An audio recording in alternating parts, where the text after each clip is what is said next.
Hello, Archie Dunlop here with Talking Astrology with Archie on Tuesday, March the 19th, 2024. There's always this issue, isn't there, in astrology? What if two people are born on the same day? Are they going to be similar? Well, astrologers would say, well, no. They might have different birth times. They might have different experiences. There might be things about, their genetics, their upbringing, which make them different. And today I do want to consider two people who were born on the same day, on March the 19th, 1906. One of these people was a war criminal, Adolf Eichmann, and he was in part responsible for the Holocaust, or for some of the machinery of the Holocaust. He was responsible for emigration, which in many cases was a euphemism for transporting Jews and others to the death camps. And after the Second World War, he escaped to Argentina, but he was kidnapped by the Israelis and brought back to Israel, and he was eventually hanged. And, one of his defenses that he made at the not at Nuremberg trials, when he was on trial in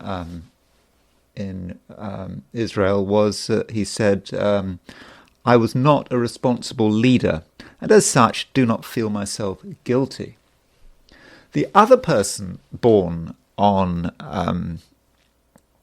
March the 19th, 2021, March the 19th, 1906, was Clara Breed, and she was a librarian from San Diego.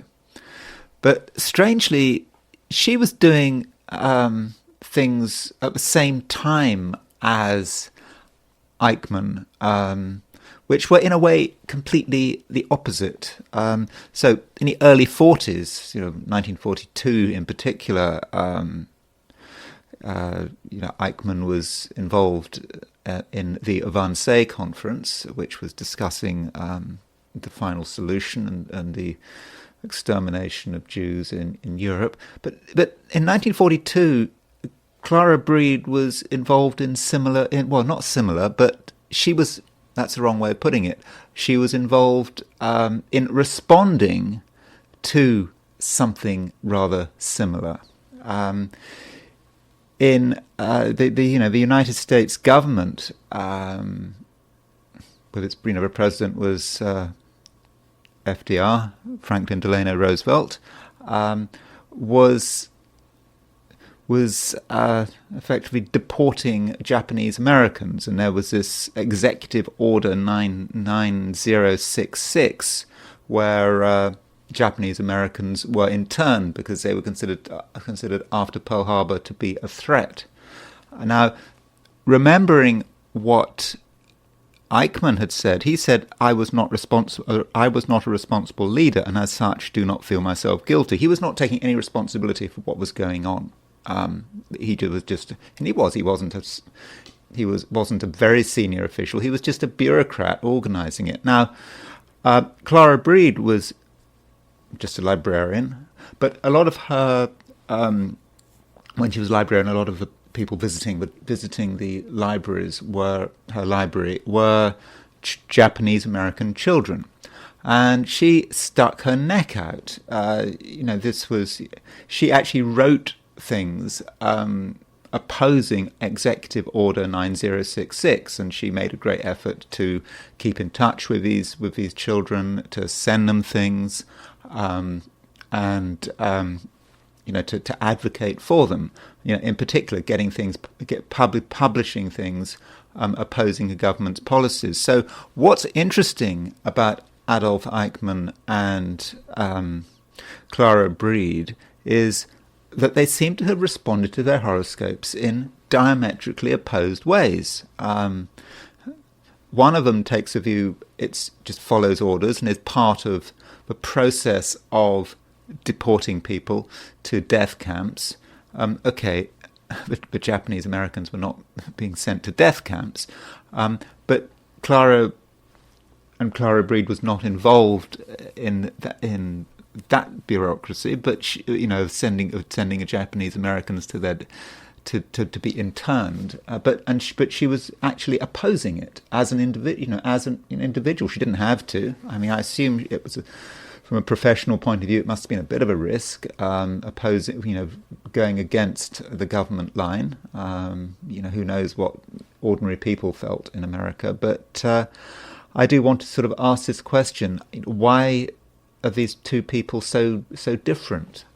Does that contradict astrology, or is it possible that there are things in the horoscope that people respond to in different ways? Maybe it's to do with gender. Is a possibility. If you're a man, you're going to respond to the Sun and Mars, for example, differently from if you're a woman, and the same with Moon and Venus. Unfortunately, I do not have a birth time for Clara Breed. That's a great shame. I'm sure it's available somewhere, but that is a great shame. I think one would be able to sort of get a better idea, but.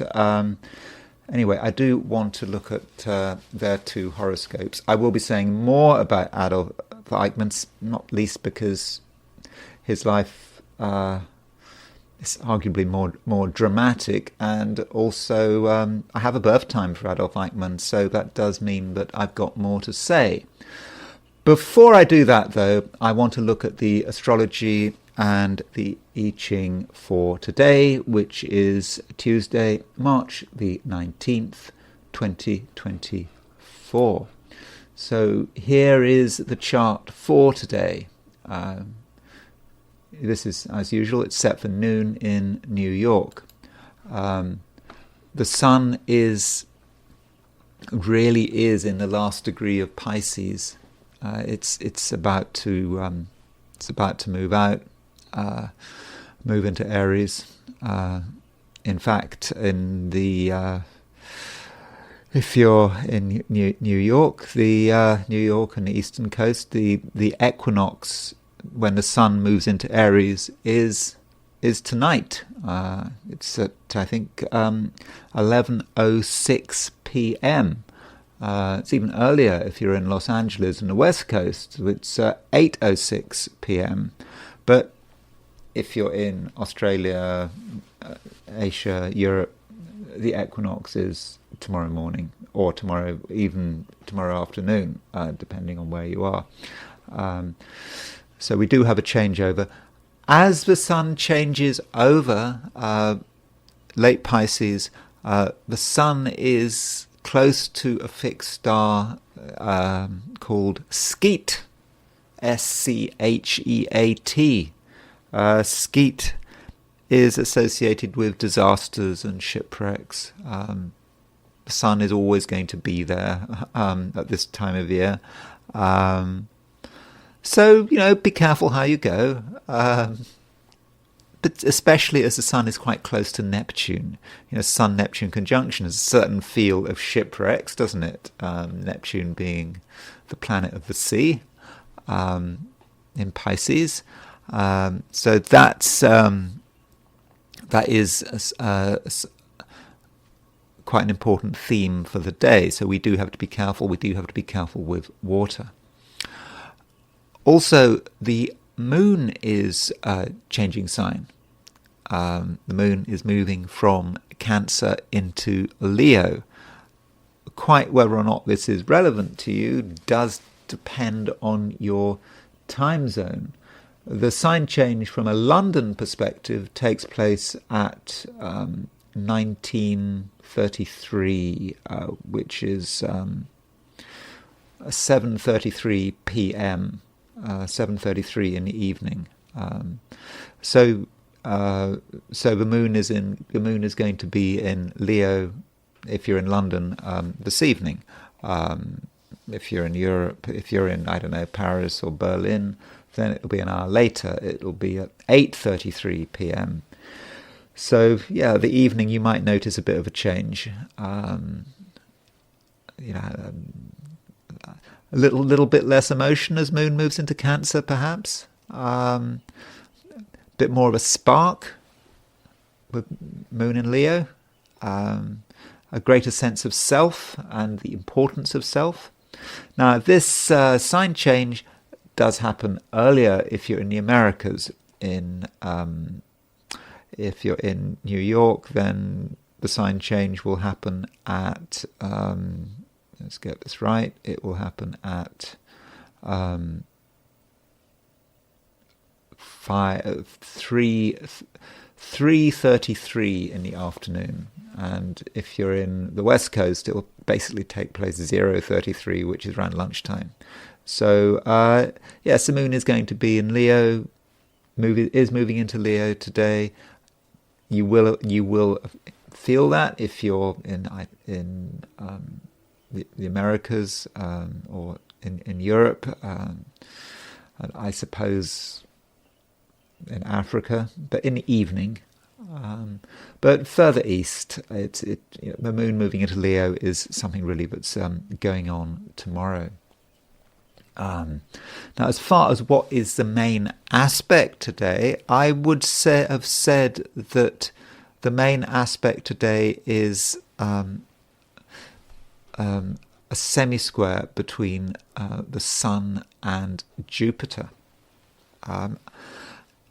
This semisquare is important not just because it's not a totally fast-moving aspect involving the Moon. It is around. It's also quite close to the Aries point, because the Sun is really, really close to moving into Aries, and also that means, of course, Jupiter is semisquare at the Aries point. So this Sun semisquare Jupiter may make things a little larger than life. There could be a sense of exaggeration. And as the Aries point is involved, it's the world point. We may see a sense of exaggeration across the world. We may see politicians exaggerating things, public figures exaggerating things. When we look at the news, we can see the results of this exaggeration, and there could be a sense of struggle. Ideological struggle. It's going to be there with Sun square Jupiter. In terms of our own personal lives, it's important not to exaggerate. You've got to keep things real, and if something difficult happens, there may be a certain tendency to go over the top, to think that it's really major, when maybe it's not quite as major as it looks. Also, the Moon is making a trine to the Sun today. This if you're Asia, Australia, that's going to be more about tomorrow, but certainly in the Americas and to an extent in Western Europe, there is a feel of the Moon being trine the Sun. I mean, in fact, we've got this anyway, regardless of where you are, because the Moon is in Cancer, Sun is in Pisces. The Sun, Cancer and Pisces are in trine aspects. Even if they're a few degrees out. So even if you're Australian or in Australia or New Zealand or the Philippines, for example, you're still going to feel a sense of that trine between the Moon and the Sun, even if it's not exact. And Moon trine Suns are fortunate. They are supportive of the life force, and they are harmonious. So if there has been recent conflict, we can perhaps smooth things over. So I think that is something that makes the day easier, and perhaps is an antidote to the sort of exaggeration of Sun semisquare Jupiter. when the moon moves into Leo, so it's more of a thing if you're in the Americas and perhaps Western Europe. The moon makes an opposition to Pluto. So moon opposition Pluto can be a sense of emotional dis-ease, maybe, feeling that there is some drama in the air, something intense, something we feel needs to give. Perhaps with moon opposition Pluto, it says something about our relationship to our memories of family, perhaps. Can be about mothers and a relationship to the mother and what that relationship to the mother is like. Moon opposition Pluto, it is very much there, and if we're dealing with other people and things get tense, we don't want to. We don't want to exaggerate, but also with Pluto can be about keeping things hidden as well. So we might be tempted to keep powerful emotions hidden, so that they fester away, and that's something that we probably shouldn't be doing. So that's the broad situation for today. I'm going to quickly look at the heliocentric situation.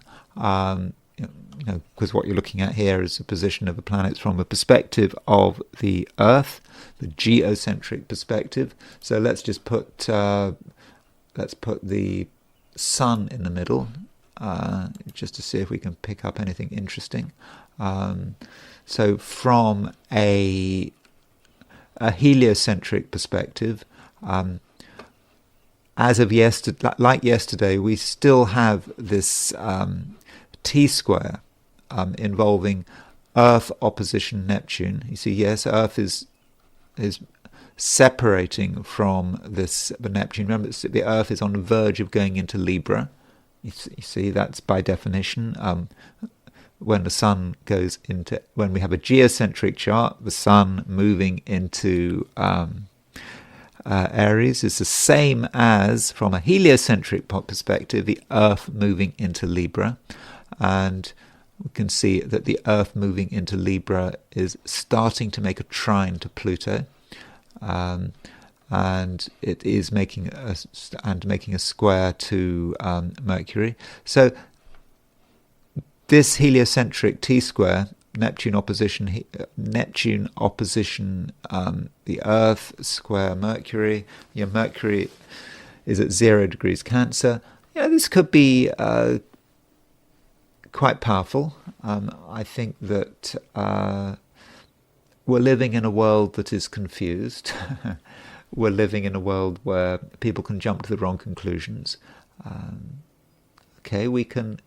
Some of us can get a sense of the underlying cosmological picture as we approach the Aries point. From a geocentric point of view, and perhaps Mercury square Neptune, Mercury square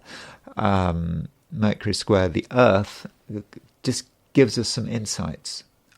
Insights that we need to think about it. We need to concentrate. We need to meditate on these insights. But they're there. They are available.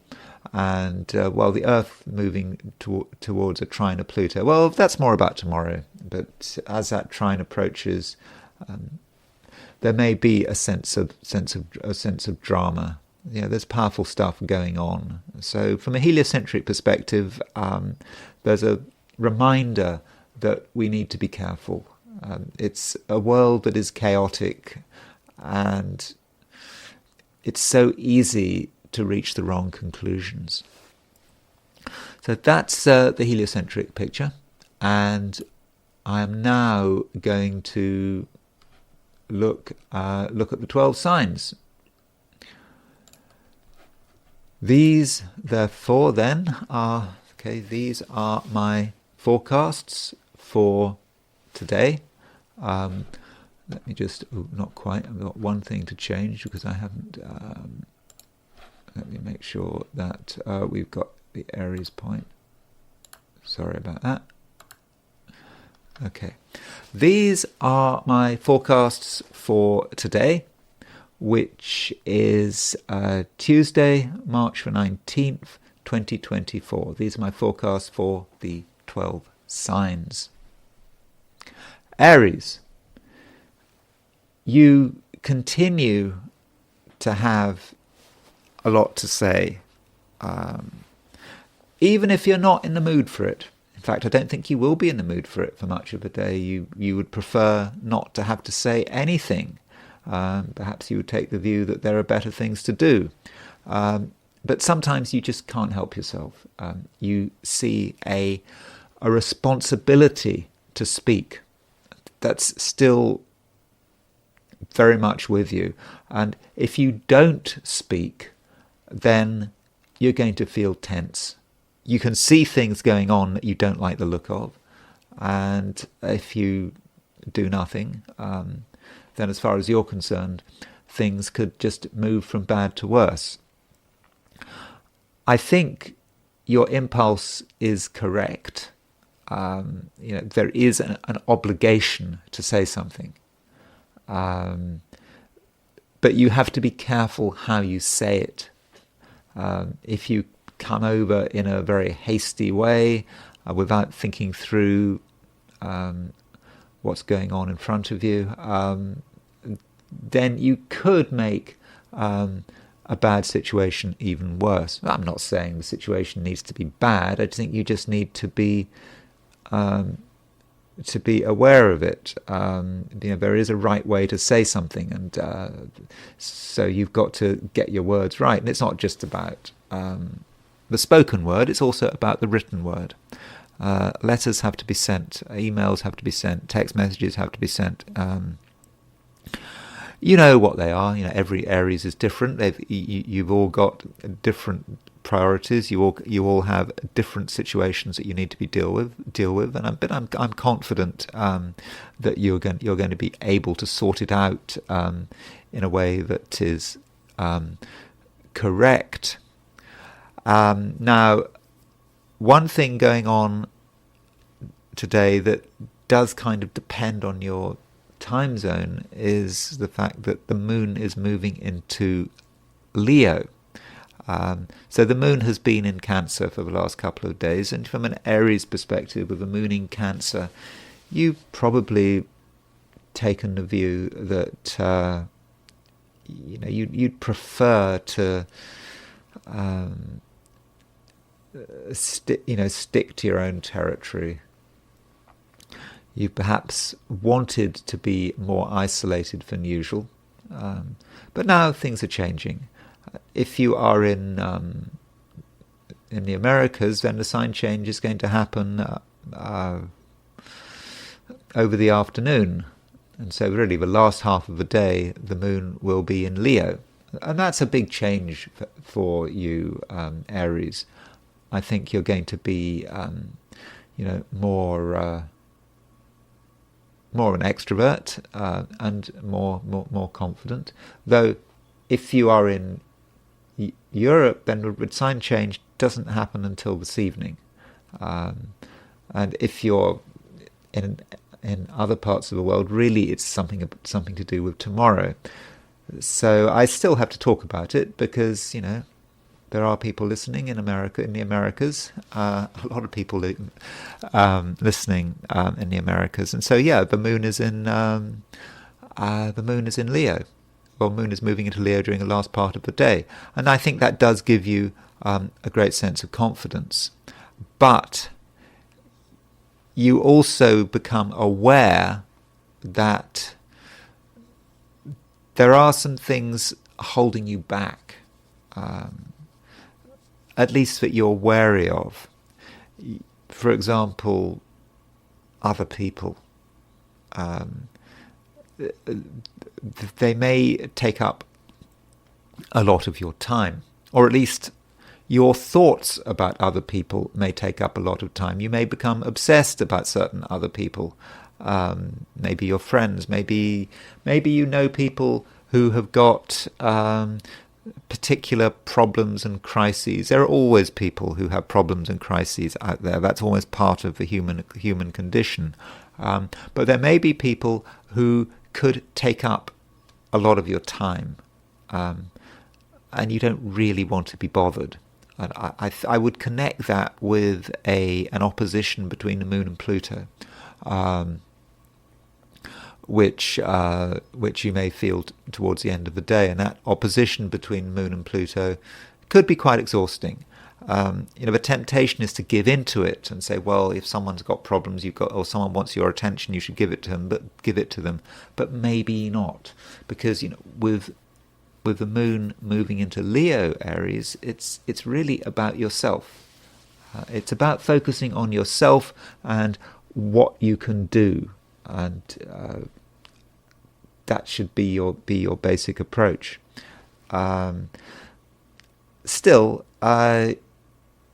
you do have useful things to do involving other people, but I don't think you should make it particularly personal.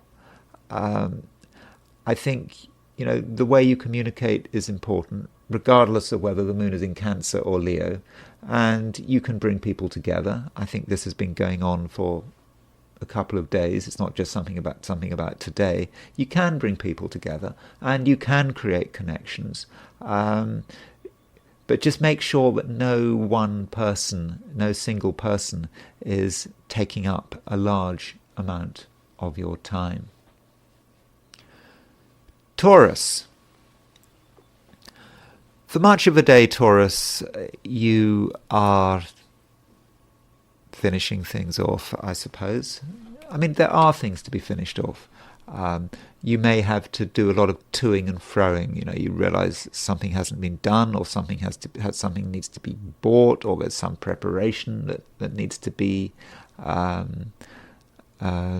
finished, and you could spend a lot of the day having to deal with that, and you might find that there could be some bit of short distance travelling. That is quite possible. I don't think it'll annoy you. You'll just find that there's a lot of toing and throwing, and I don't think that is a particularly big deal. Though, if you're in the Americas, Taurus, and indeed in the evening in Europe, there will be a change. You are going to become more settled. You'll feel that you really, want to be in one place. Now, if you're a European Taurus, that's going to happen this evening, and you could say, well, obviously, what happens in the evening is that people, they want to go home. They do want to stay in one place. That's what people do in the evening. But I think it's more fundamental than that. I think that it's a time when you're going to feel that you need a bit of a break. And over the next couple of days, Taurus, you are going to perhaps want to be in a single location, or at least put your energy into a single location. That might be your family. So that your family issues could become quite important. But whatever you're doing, Taurus, and particularly towards the beginning of the day, you mustn't underestimate your ability to make things happen, and your ability to actually be quite persuasive. The Moon, while moving through the last degrees, is making a trine to Neptune. And that Moon trine Neptune is going to allow you to sort of get under the surface and to understand things that maybe you haven't understood before. And because of this understanding, you are going to be in a better position to get people to do things your way without them knowing that they're being manipulative. Yesterday, when I was talking about Taurus, I was sort of mentioning the fact that Taurians could be manipulative. In a way, today that does continue, but you're this manipulativeness really improves. It goes up a degree, and that is because of your emotional sensitivity. If you really take the time to sort of listen with your emotions to what people are, you can get a feel for what motivates them. And once you get a feel for what motivates them, it's relatively easy to get them to do things your way. I mean, if that's what you want to do, I'm just saying that there is that possibility. And just because we're talking about being manipulative doesn't mean to say you're doing anything bad. Manipulation is part of the social process, and so you shouldn't necessarily feel guilty about it, though you do always have to carefully question your motivations.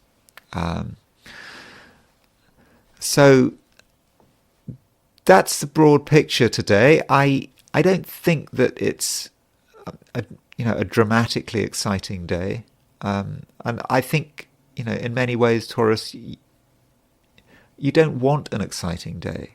As I said, especially if you're in the Americas, you're going to want peace and quiet, and that's okay.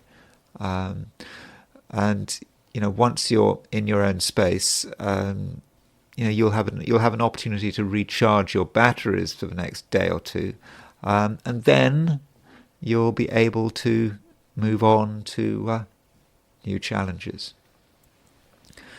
Gemini, you're feeling a bit nervous, I think. I think yesterday you were feeling a bit nervous as well. It's still there. It just feels, Gemini, that something has to give, that things are not entirely as they should be, and you want something to happen. So how do you respond to that? Well, there's no point in just being nervous for the sake of it, because if that's the case, then you're going to make everyone else nervous. You need to verbalize what's on your mind. What is it that is making you feel a little uncomfortable? Really sit down and think about it. Is it because something is wrong with the world? Is it because people are doing the wrong things? Or is it something internal? And at some stage, Gemini, you might realize that something needs to be said. People are not mind readers. You can't expect people to know what's bothering you. And if someone is irritating you, you perhaps have to find a way of telling them what's on your mind. And I actually think that is appropriate. It's not always appropriate. But at the moment, Mercury is your ruler. Mercury is in Aries. It is making a conjunction with the North Node. Now, that conjunction between the North Node was exact yesterday, so the conjunction between Mercury and the North Node is slightly beginning to break up, but it's still very much there. And so it is the right thing to be open and honest. If you are open and honest and you mean well, I don't think you'll get yourself into trouble. And don't beat about the bush. Don't be vague. Just remember, people are not mind readers. People don't know what's in your mind. You have to tell them.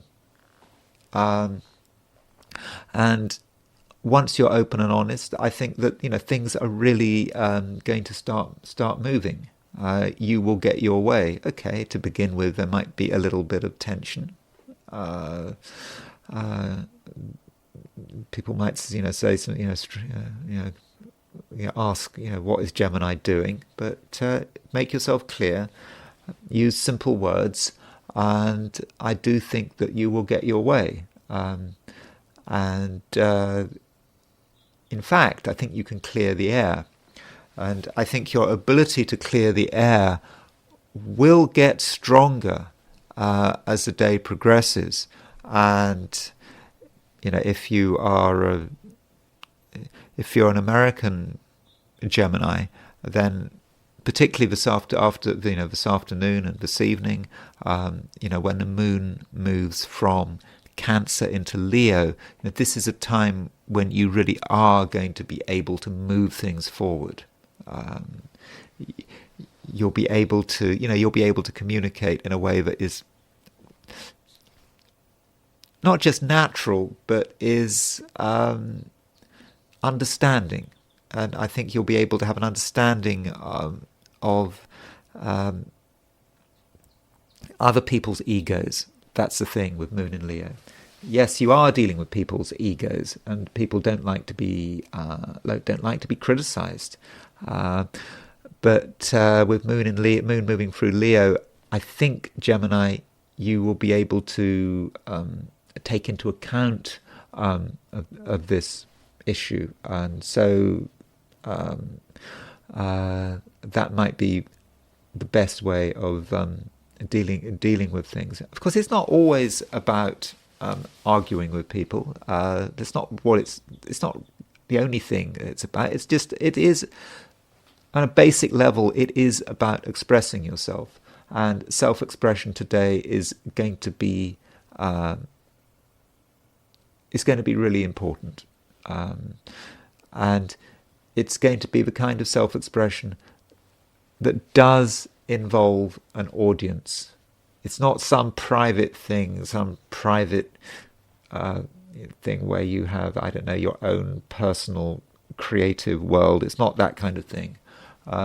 It's self-expression with an audience where you are explaining your world, how you'd like to see the world, and addressing anyone that sort of is in the way of your harmony, or anything that is in the way of your harmony, anything that's making you tense, does, I think, need to be confronted.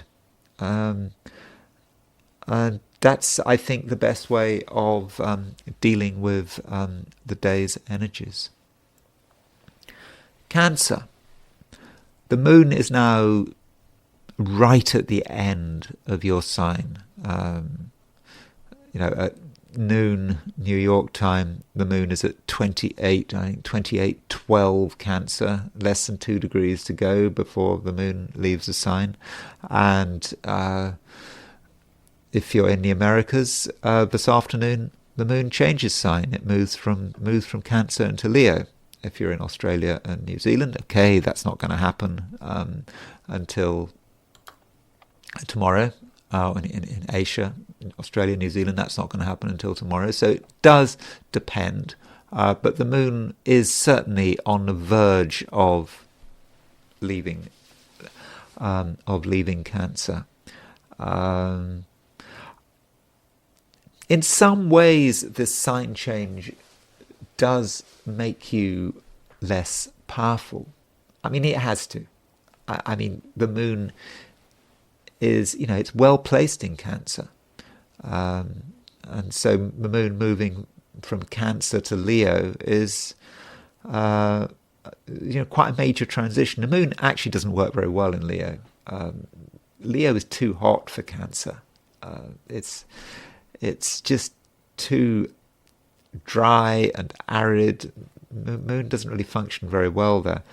But just before the moon moves into Leo, as the moon moves through late Cancer, the moon does make a trine to the sun. So American Cancers, try and do your best work this, early in the day. If you're not in the Americas, then really you can use the moon trine sun energies. It's going to be there all day long. In the Americas, I think it's a bit more of a deadline there. But with the moon trine sun, things are working well. Things are running smoothly.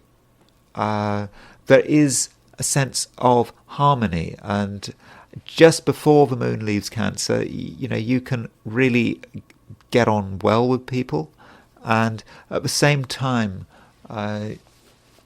you can get a sense of the wider universe.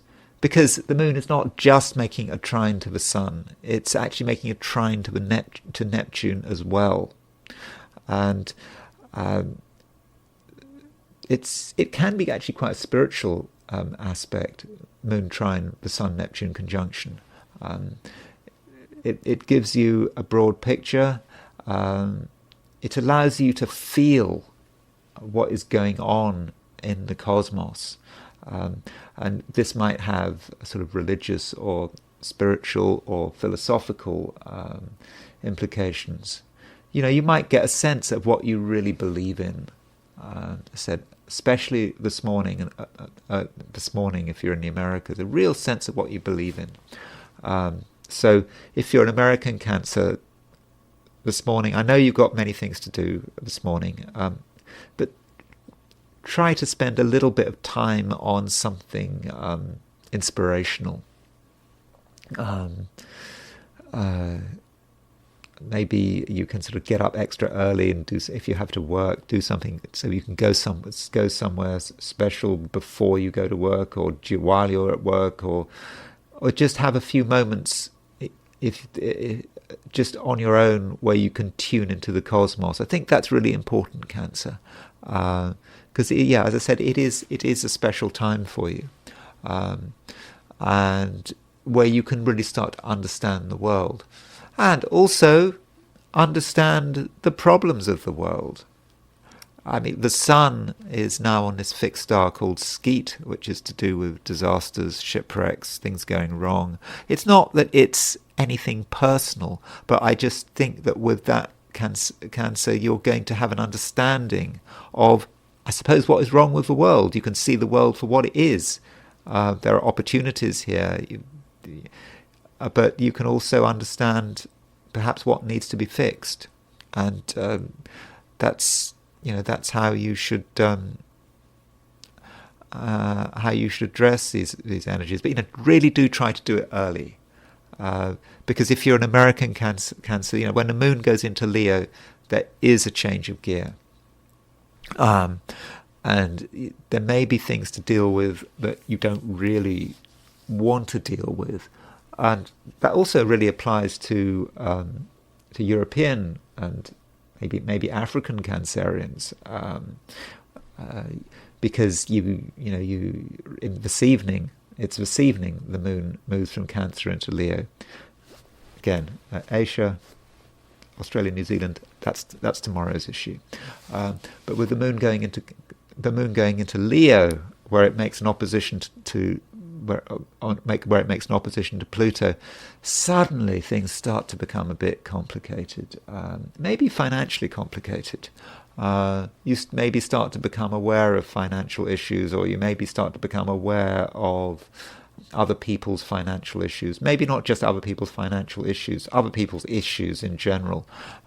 So things may feel a bit complicated, and you just may just have an understanding that things aren't going to be quite as smooth as they used to be, and if you want to make progress, it may require a little more effort.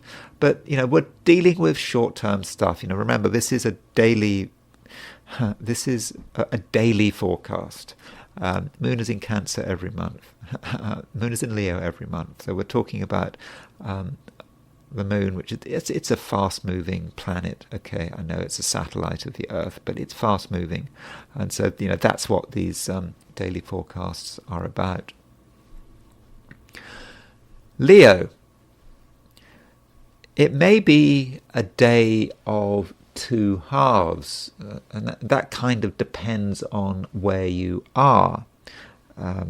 If you're in the Americas, this afternoon the moon moves into Leo, your sign. If you're in Europe, then the moon moves into Leo this evening, and parts of Africa, in fact all of Africa at some stage, the moon will move into Leo.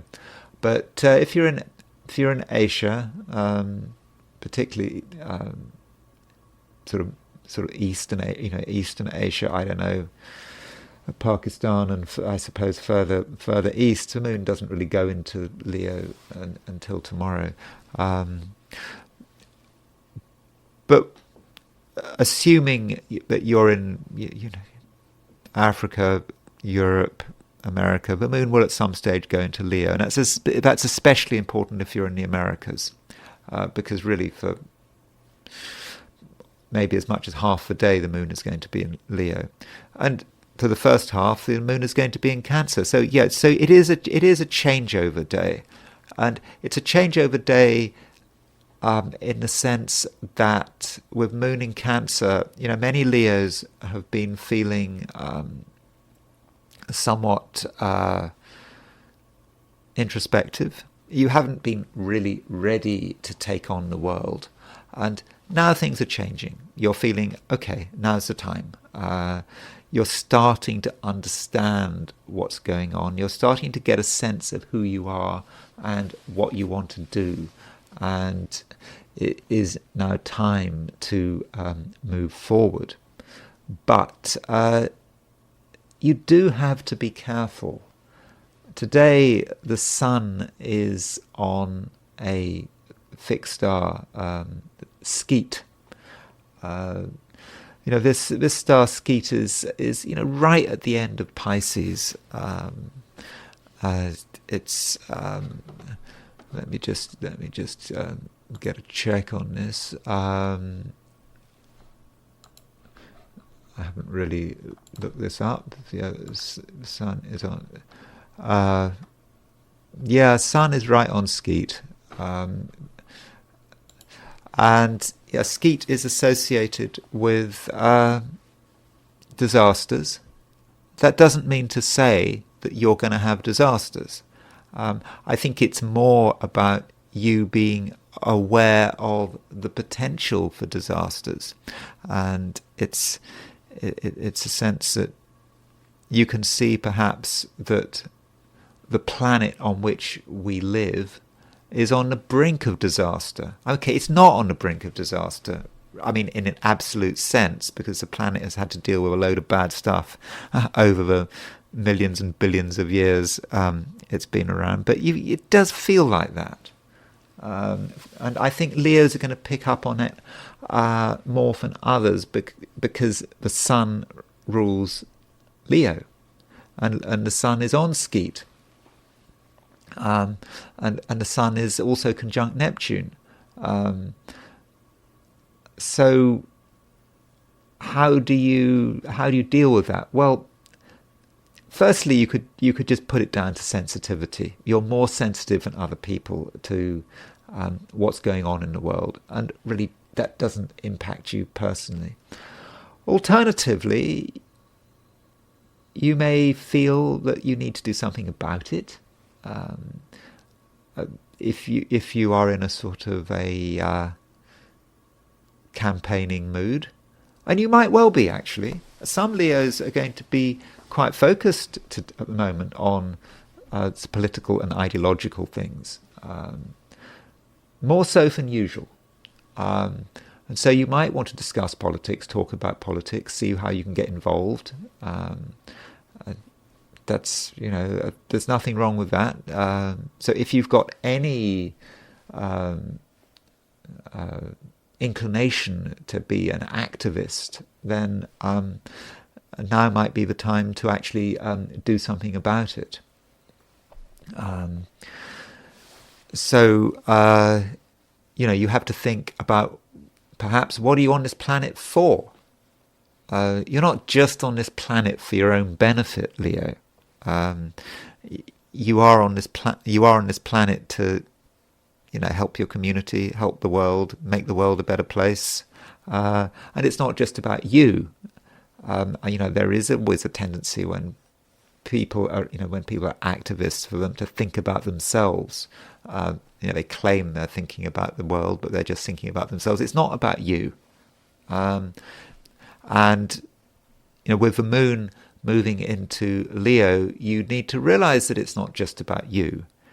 But because the moon Leo is of course is a very self-orientated sign, and with the moon going into Leo, yes, there is a great sense of self.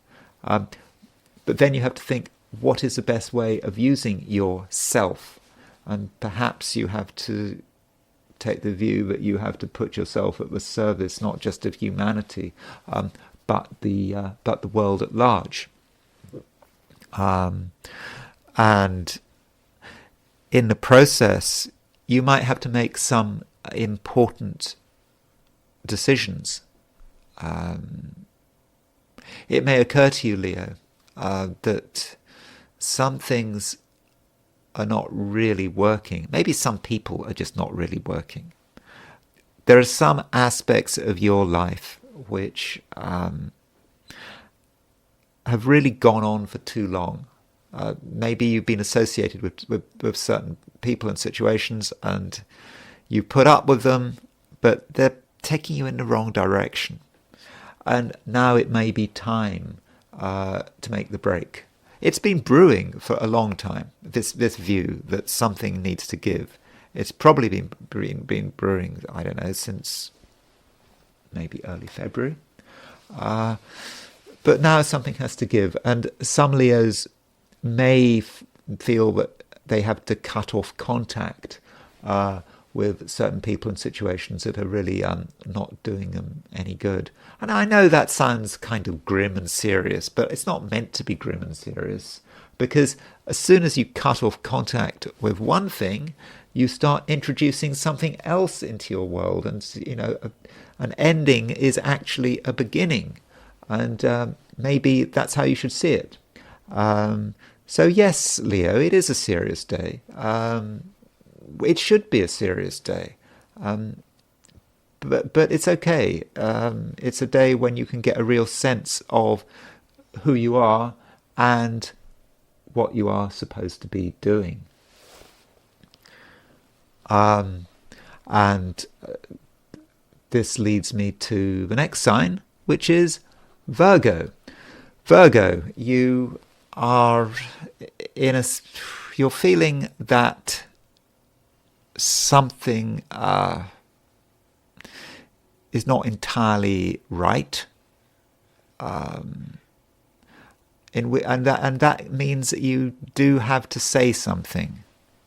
You don't have to say a lot, and it's a situation that it's a continuation really of what was happening yesterday.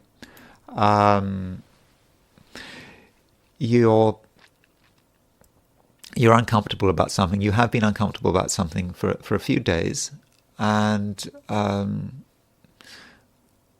you need to bring it out into the open, and it is something quite intense that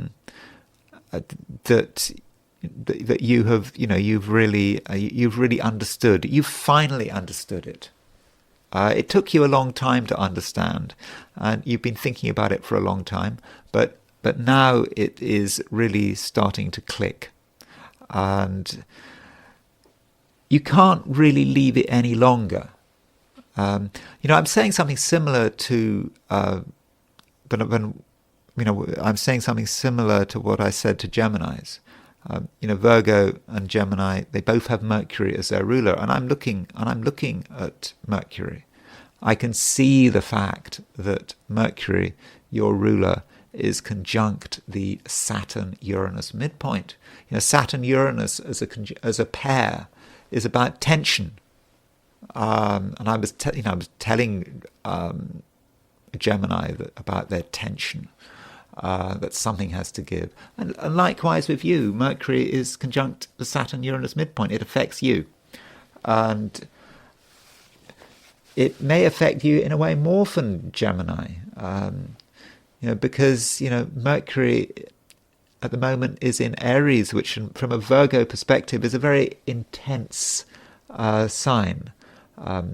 You are really thinking and feeling very deeply about stuff, and you can now see things as they are. It's crystal clear, and with clarity comes the impulse to actually do something about it, and ideally you will express yourself sooner rather than later.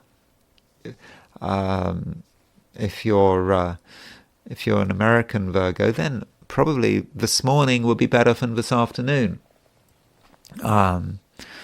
If you're in another part of the world, Europe, Asia, Australasia, there isn't such a rush. I think you can take your time a little bit more so, but still, you can't hang on forever, and something has to be released. It does matter, because if you keep it to yourself, it's just going to make you annoyed, and you may end up feeling, quite sort of frustrated. And Virgo, you do have to be ready to deal with quite complicated issues. Be ready to talk to people about things that they don't really want to talk about. Indeed, things that you don't want to talk about either. But if you don't talk about them now, then they're just going to get worse. They're just going to rot and fester.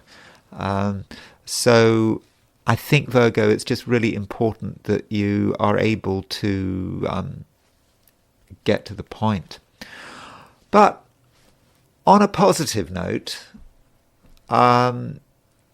do consider the role that other people can play in your life. You yourself are quite negative at the moment. I think that you can see all the things that could go wrong.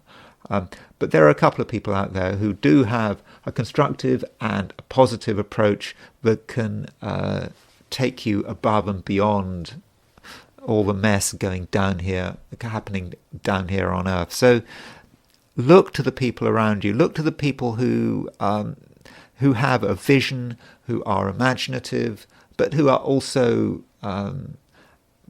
moral. They have a good moral compass. Those people are around for you, and so do take advantage of their company. Libra, you are thinking now about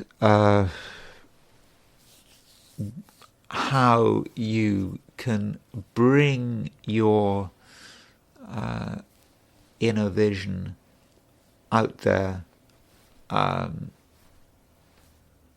into the world. It's just not enough to be doing things just for the sake of doing things. That's no good. You have to do things for a purpose. And I think that is going to be especially important as the day progresses. At the beginning of the day, you may find that you're sort of just focused on your needs, what you want to do, your ambitions. But as the day progresses, there's going to be more and more focus on the why. Why are you doing what you're doing? What's the purpose? And it may be a time to just consider, what you want. What you want, not just today, but what you want maybe next week, next year, next month, whatever. And do bring that to bear, so that everyone can actually know what you want. So just be very clear about that, and at the same time, you may be aware that something is happening in terms of one-to-one relationships. You can feel that something's happening. Because the sun is on the verge of moving into Aries. It actually moves into Aries this evening. If you're in the Americas, pretty late this evening if you're in New York. But that change is happening. It's on the way, and so perhaps you need to prepare for it. I don't think there's anything you need to do now, but you might need to consider how other people could have an impact on your life. I mean, I think you have to kind of go through this every year, at this time of year. But just preparing for a situation where you do have to pay people more attention. And I mean, in a way, it's already happening because, Mercury is in Aries. Okay, it's not as important as the Sun, but still, Mercury is in Aries, your opposite sign. It's conjunct with North Node in Aries, your opposite sign. Okay, that conjunction between Mercury and Aries was exact yesterday, but it's still pretty operational. And already you're having to... you're being pushed into having into a situation where you have to put other people first, or at least you have to listen to what they say. Okay, you may not have to act on what they say, but I think increasingly you're having to listen, and that may be something that's that started yesterday and is continuing today. That you are being forced to listen. Okay, it may only be 5 minutes of listening, but it's still listening. And I think it's important to listen. I think I said that yesterday actually as well. It is important for Librans to listen. You don't have to obey what you hear. You don't have to accept that someone else is right, but you still have to listen. Because through listening, you get a sense of understanding. And at the end of the day, okay, it depends on your situation, but there are more and more people that you have to listen to and be with and understand. And I think in terms of, for example, your social life, there are certain people, perhaps friends, who do require your attention. I don't think you really want to give them your attention, not entirely, because it's a pain, especially if you're in the Americas this afternoon and this evening, and if you're in Europe, it's more of an evening thing. But yeah, certain people could actually demand quite a lot of your attention because there's a moon. The moon is making an opposition to Pluto. So with the moon opposition Pluto is about someone who takes himself very seriously, and they try to drag you into their world. Obviously, you do not want to be dragged into anyone's world. Again, you can listen, but you don't have to get totally involved. Perhaps you need to just put a time limit on it. So if you find yourself having to communicate with someone at the end of the day, then say to yourself beforehand, well, you're going to spend 10 minutes on it, and that is it. After 10 minutes, that's it. Then you will wind things down. So overall, Libra, it could be a slightly complicated day, where you are aware of things changing, and you're aware of your responsibilities. And yes, I'm afraid you have to keep listening. Through listening, you gain an understanding. And it's not, if you listen, you're not necessarily compromising. You're just getting a better sense of the world in which you're living in. Scorpio, you are feeling a sense of your own importance, I think, a growing sense of your own importance. And that's not a bad thing, Scorpio. You are an important person. And you are, in some respects, a bit of a leader. You're kind of showing people how they should be leading their life. you're showing people how to behave responsibly. Now, this position of leadership may not come entirely easily. You may feel that your private world is what matters, particularly at the beginning of the day. You're just minding your own business, trying to work out what's happening. Perhaps you're involved in something that you're quietly pleased about, but it doesn't have to be shouted about. It's just you doing your own stuff. But at a certain stage, you will have to consider yourself as a role model.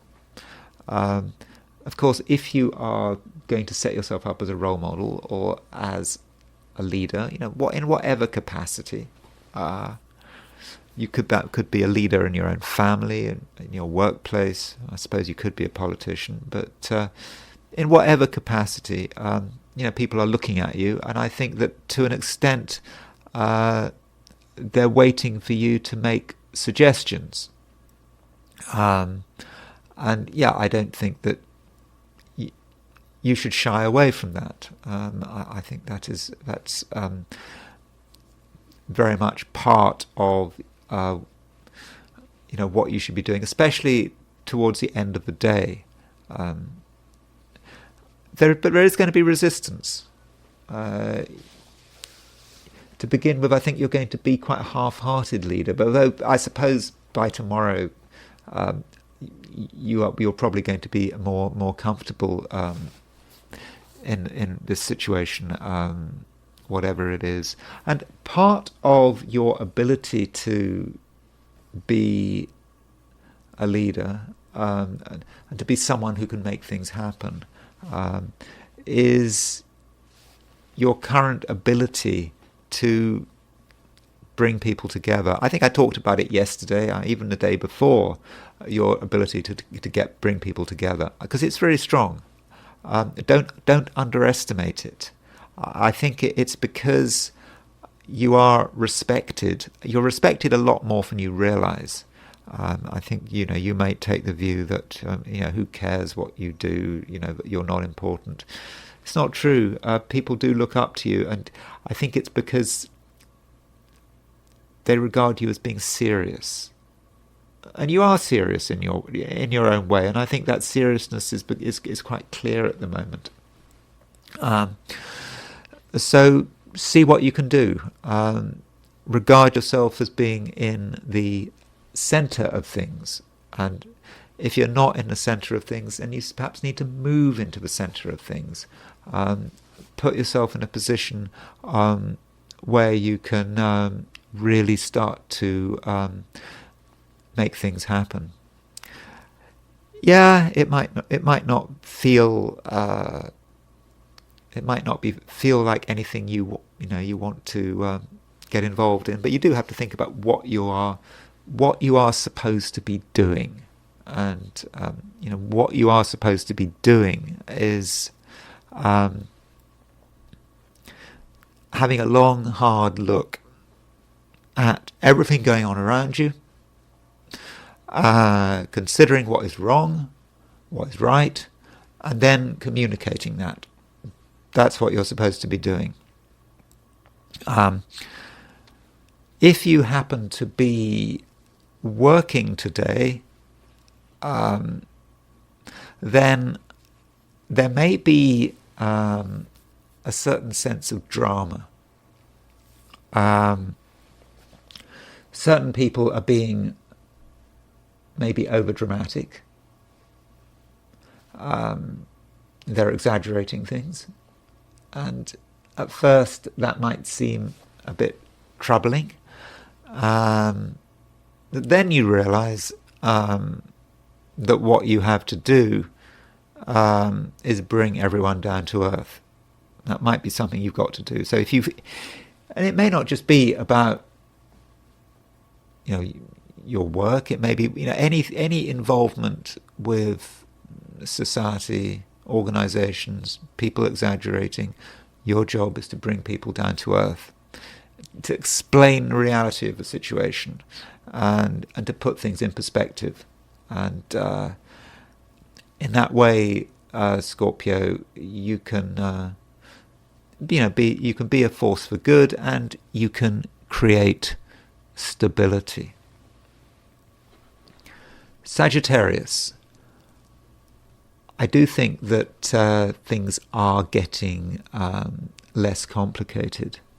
Over the last few days, Sagittarius, you may have felt that the world was a bit complicated. So complicated that you couldn't really interact with it. You didn't want to bother with it. And it may have been that you were just overthinking. But, nothing lasts forever. And you are changing. And your overall impact is changing. At the moment, you're actually in a very powerful position. So why are you in a powerful position? The reason you're in a powerful position is this. Let me explain this. Jupiter is your ruler. And Jupiter is at around 15 degrees Taurus. It's moving towards 15 degrees Taurus. Now, 15 degrees Taurus is special. The reason 15 degrees Taurus is special is because it is exactly 45 degrees from the Aries point. The Aries point represents the world, and with Jupiter semi-square the Aries point, you understand the world, and you are very much a global citizen. That doesn't mean to say you're a globalist, but you understand that it's not just about your community, your society, your country. It's about the world at large, and you can present yourself to the world at large. Because it's not just the fact that the Jupiter is semi-square the Aries point. It's also that Jupiter is semi-square the Sun. Sun is semi-square Jupiter, and Jupiter is on the Aries point. So this is a very big deal. It's not just about today. It's about tomorrow as well. So there will be a similar message for tomorrow. But it is a time, Sagittarius, when you mustn't hold back. You need to present yourself. You need to present your vision, because your vision is in many respects the world's vision. That sounds dramatic, but then we have to remember what kind of person Sagittarius really is. Sagittarius is about intuition. It's about knowing what is the case, not believing what is the case. It's just knowing what is the case. You will know, and because you know, you are quite entitled, indeed perhaps obliged, to be clear to the world around you what you know. Because you are like almost a lightning rod for the cosmos. I know that sounds a bit over dramatic. There's a message out there that the cosmos is trying to reveal to the world at large, and you can be one. You can be a messenger. So, are you ready to be a messenger? You can be a messenger if you want, and I think perhaps you should be. So if you really know that something is right, if you absolutely know, then you need to communicate that. I do think that you are obliged to do that, and I think that's going to be especially the case at the end of the day, certainly tomorrow. Okay, if you're in Asia, Australia, New Zealand, that might be more about tomorrow, but If you're in the Americas this afternoon, the moon moves, changes sign from Cancer to Leo. Okay, it's this evening. It makes that sign change. If you're in Western Europe, but that sign change from moon to Leo is just more of the same thing, because when the moon moves into Leo, Sagittarius, you just have a great sense of who you are. Leo is a sign that is Sagittarius friendly, isn't it? I mean, the two signs are trine each other. They're both fire signs, and that gives you real inspiration, and that actually boosts your sense of knowledge. That knowledge that can't be argued with. So Sagittarius, I know that today I've been a bit over dramatic. But I'm just trying to encourage you to make the most of everything, because the next day or two may be quite important for you, and I think you do have a certain responsibility to deliver a message. Capricorn. For the last couple of days, the moon has been moving through Cancer. It's now about to leave Cancer, and it is a time when you feel that you need a bit of distance. I mean, you have been feeling the need for distance quite a lot recently, but with the moon moving from Cancer to Leo, you perhaps need to, or feel the need to, get involved with your own feelings and sensitivities, and if you've been spending a lot of time with another person over the last couple of days, you might start to realize that this person is actually quite complicated. Just because someone is complicated doesn't mean that they're a problem. I mean, I suppose people are complicated. All of us are complicated. But Capricorn, I think you're becoming particularly aware of people's complications, and I think that has been building up over the last couple of days. And at the same time, Capricorn, there is a sense of nervousness. You are feeling that the world is complicated. I mean, after all, Saturn is your ruler, and at the moment, Saturn is conjunct the Mars-Neptune midpoint. The Mars-Neptune conjunction is about trying to apply oneself in ways that are absolutely impossible to pin down. That's the Neptune. And it may be applying oneself into the wrong areas because there's a misunderstanding. So you are feeling confused, and if you spend a long time with any one person, you're going to be even more confused. So that might be a good reason why you need to get a bit of distance.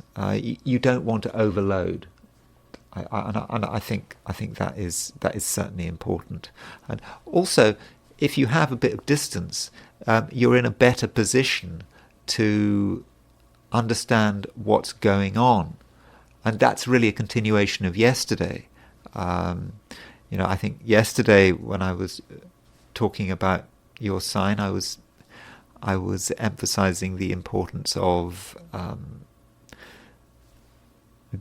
doing thinking and planning and working, on your own or in somewhere quite private, because when you're in the glare of the bright lights, it's going to be difficult to get anything done. Maybe because you're going to be disturbed, maybe because you're self-conscious. And I think the same applies for today. Indeed, in some ways, more so today and tomorrow, because the moon is on the verge of moving into Leo, and from a Capricorn perspective, Leo is a very introspective sign. I mean, I know that Leo in general is not considered to be an introspective sign particularly, but from a Capricorn perspective, I think it is. And you may also notice that partners, other people close to you, are starting to change a bit. It may be about that complication I was talking about, people becoming more complicated, and also people being maybe less open, wanting to keep quiet about a lot of things. Their secrets are going to matter, and that just might weigh in on you. But I mean, there are some things that people do have to be honest about, but you do need to get to the truth about. And I'm thinking in particular about money. We do have a build up to an opposition between the moon and Pluto.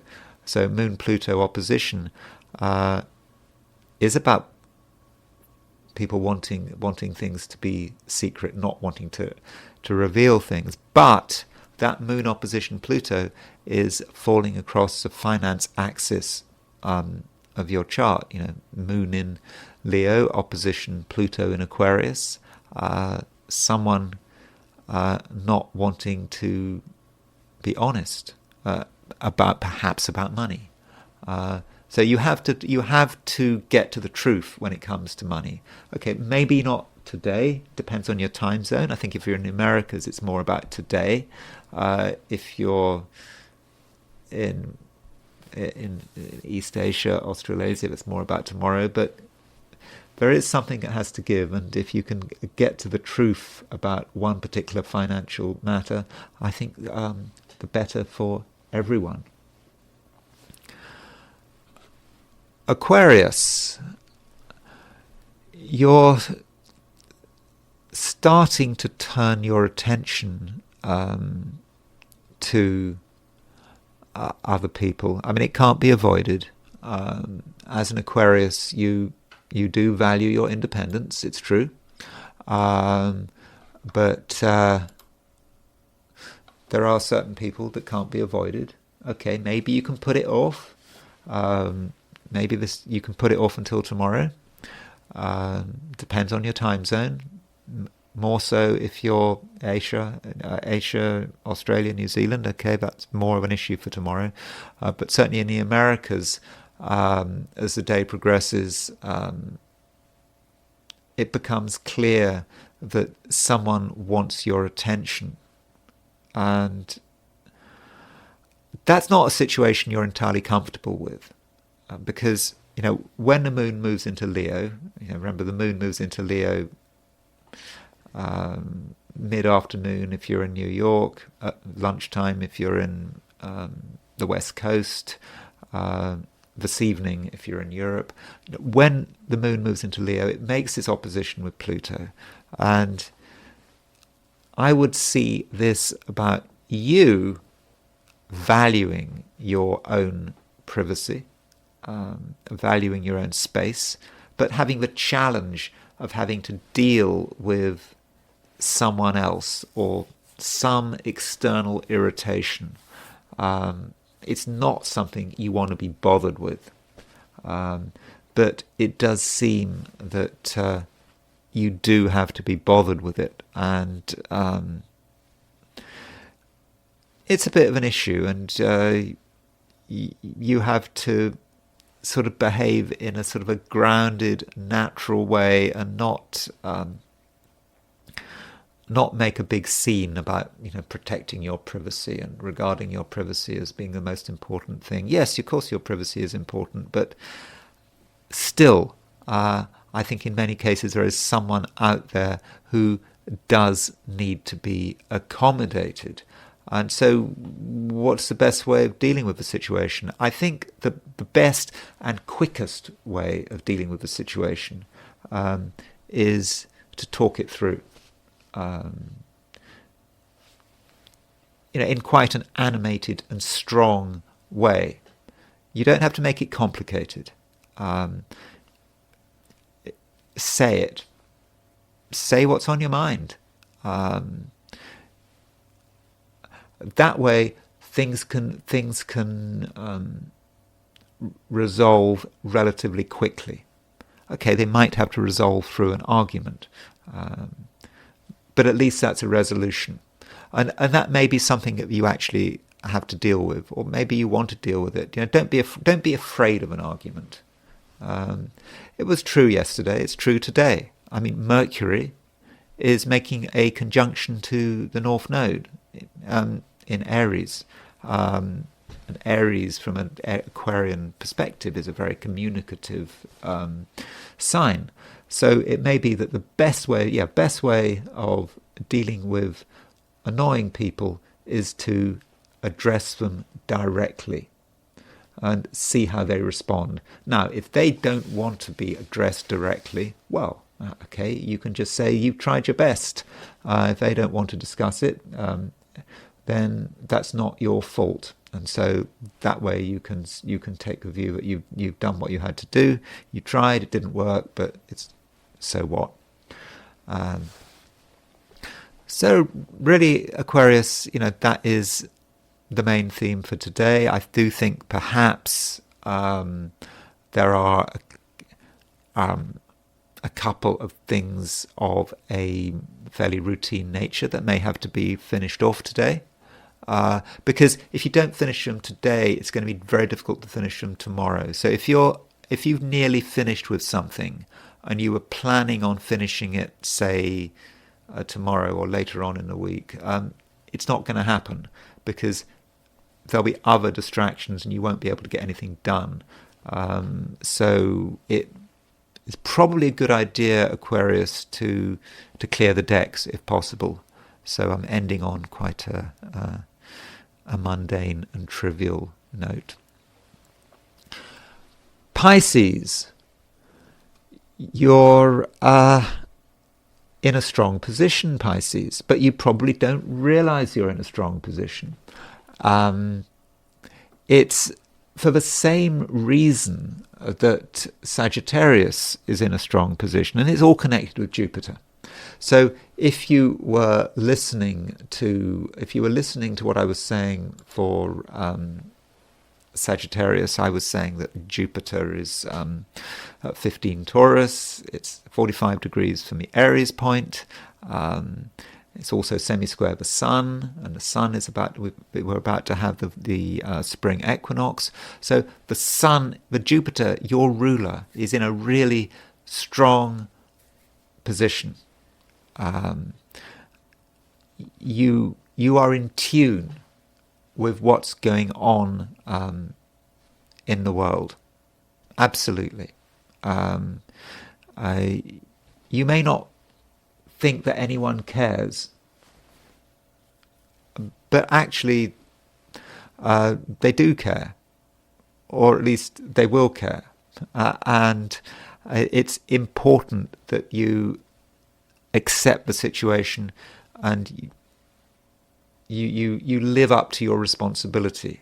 In some respects, Pisces, there are things that other people don't, and you have a vision, a strong vision that perhaps needs to be shared.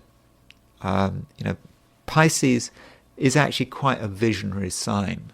And, over the last year, while Saturn has been moving through your sign, you've had the opportunity to bring this vision down to earth and, perhaps take more responsibility for it. And now, with Jupiter at 15 degrees Taurus, it may be the moment where you actually have to, make the transition. You move from something internal to something where you are expressing a particular view of the world. It's a view of the world that comes from your own feelings. And very often those feelings are subjective, and in the past you have occasionally got it wrong. But I think now it's all coming together. And,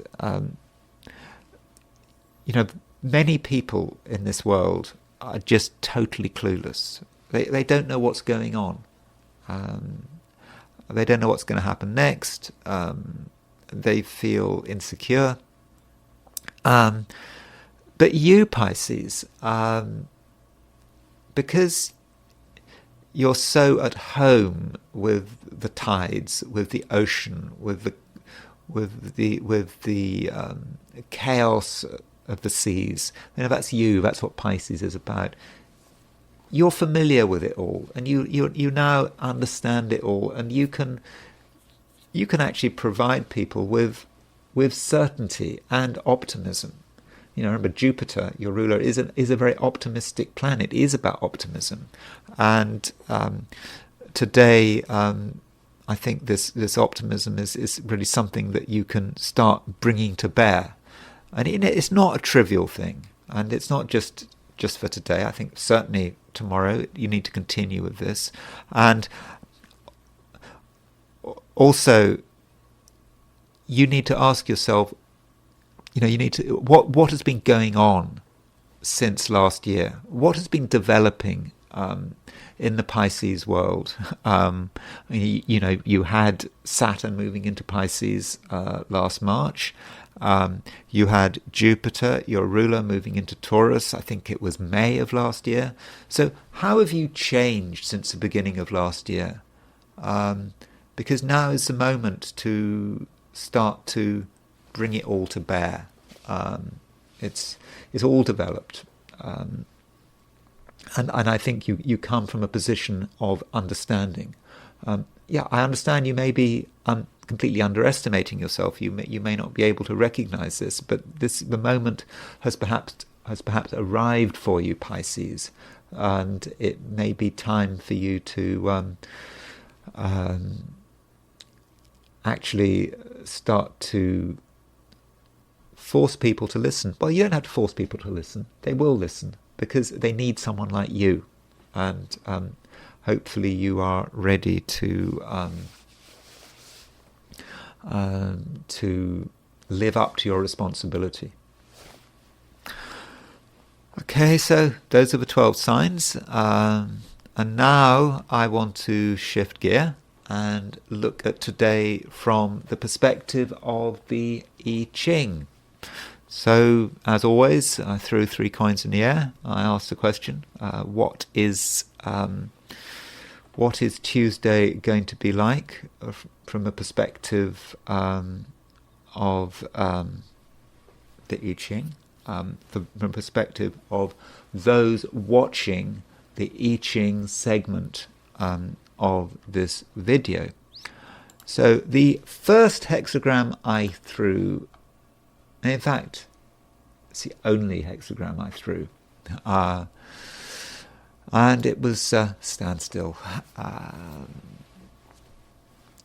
I don't think much is going to happen today from I Ching's perspective. This may reflect the fact that today is a day when it's a changeover day, isn't it? I mean, the sun is moving through the last degree of Pisces. It's about to go into Aries. The sun is on Skeet, this fixed star connected with disaster and mishap.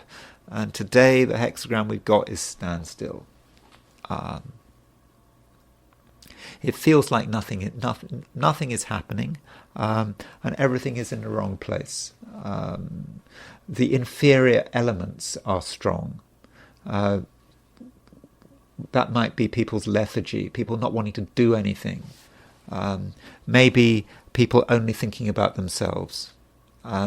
So, regardless of what I said about the astrology, just consider the possibility that whatever you were planning on today is maybe not going to happen, or maybe you're going to need to take a step back, and perhaps wait until tomorrow. Or also just consider, what are these elements that are making things so difficult?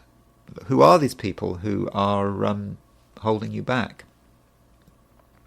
But on a positive note, I can look at the nuclear hexagram.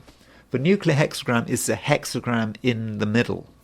So to find a nuclear hexagram, we knock off the top line and we knock off the bottom line, so we have only those 4 lines in the middle. Then we take the top 3 lines, put them on top, then the bottom 3 lines and put them on the bottom. So the nuclear hexagram is this is development.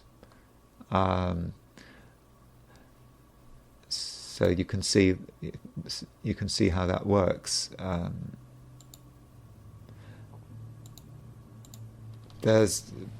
So that's what's underlying it. So development is what we're really trying to achieve. We are trying to develop in a situation of standstill. So when we see this hexagram of standstill, we need to look at it in terms of a wider context. What we are trying to do is develop. Develop is a slow process. It's gradual. And just right now, there's a hiccup. Things aren't in the right place and we can't get much done. So if things are slow today, well, don't worry. It's just one day, and I think soon enough the blockage will disappear. Just a bit of patience is important, and don't be in too much of a hurry to get things done. Finally, I'm going to look at the astrology, and I want to look at 2 people who were born on March the 19th, 1906. 2 completely different people. And Adolf Eichmann, who was a war criminal, who was responsible for deporting people to their deaths.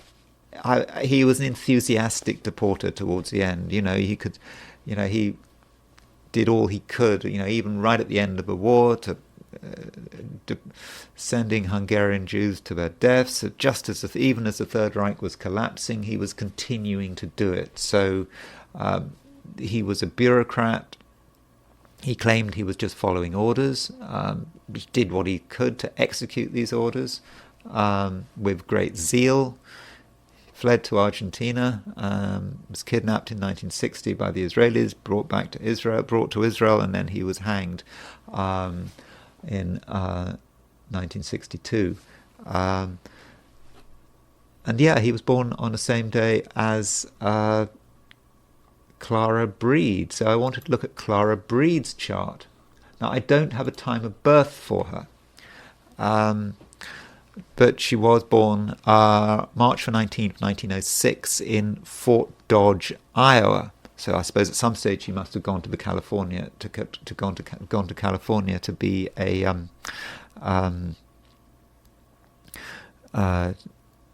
librarian in San Diego. When we look at her chart, the problem I have with her chart is that I don't know what her moon sign is. At noon in Fort Dodge, her moon was at 2637 Capricorn. So statistically, she's more likely to have a moon in Capricorn than the moon in Aquarius. The moon would have gone into Aquarius off the top of my head about in the evening, so of that day. So she was probably had the moon in Capricorn, but she might have had the moon in Aquarius. I would kind of like to think that she had the moon in Aquarius.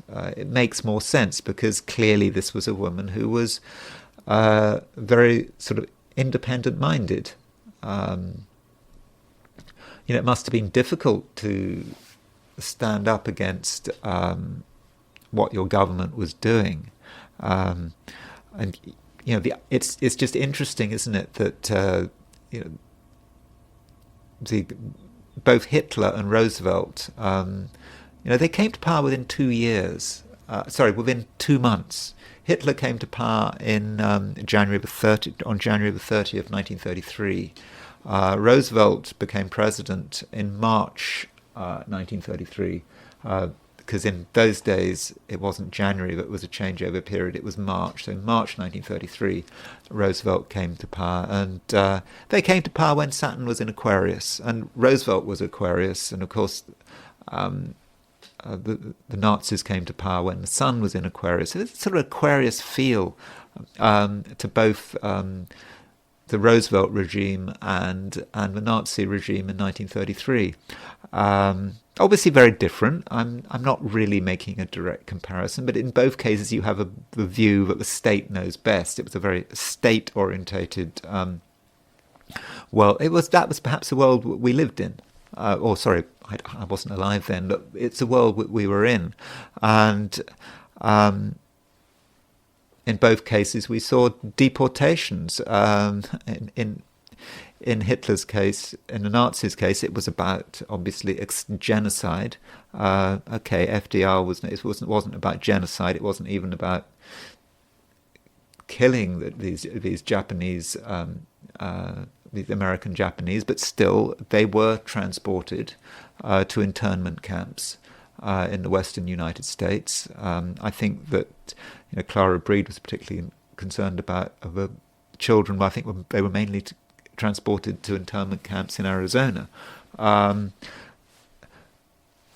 But she responds in a completely different way to Eichmann. I mean, Eichmann gets involved with the process of sending people to their deaths. Clara Breed, she resists it. I mean, she doesn't resist it in a legal way, but she speaks out about it.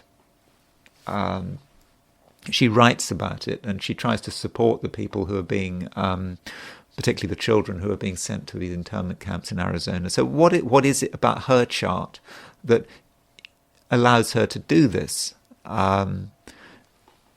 You could see this in terms of Pisces, the positive side of Pisces. So she had the Sun 28 Pisces, the Sun on Skeet. Skeet is, you think that Skeet is this disaster, this disastrous planet. That perhaps that's how she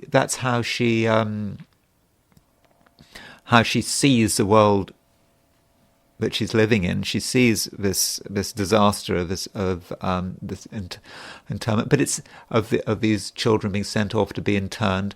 But you see, that Sun in Pisces is not necessarily her Sun. The Sun is a male planet, so as she's a woman, that Sun doesn't belong to her.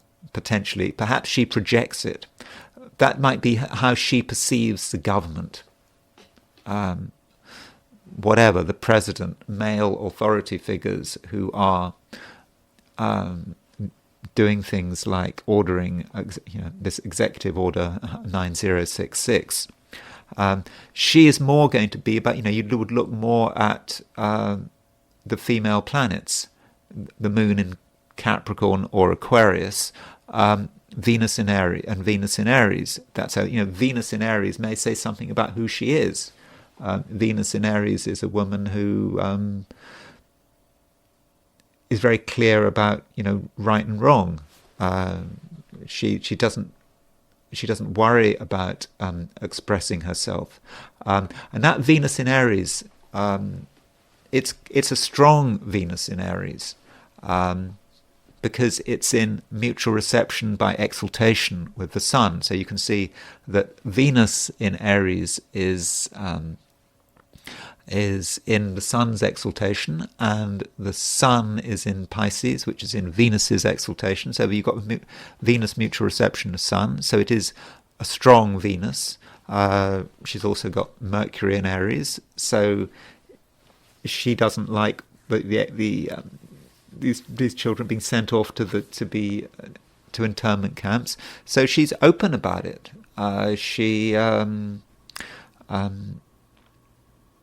she writes articles saying why Executive Order 9066 is wrong. And you could also say Venus square Neptune is potentially compassionate. It's not just Venus square Neptune, it's Venus square opposite. It's Venus opposition Uranus. Sorry, Venus square Uranus, Venus square Neptune. In fact, she has a Uranus-Neptune opposition in her chart. Now, that Uranus opposition Neptune can work in different ways.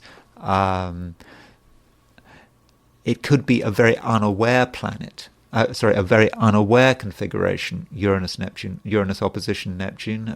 You could say, Eberton would say, elimination of a waking consciousness. Just sleepwalking into something, but not her. Venus square Uranus.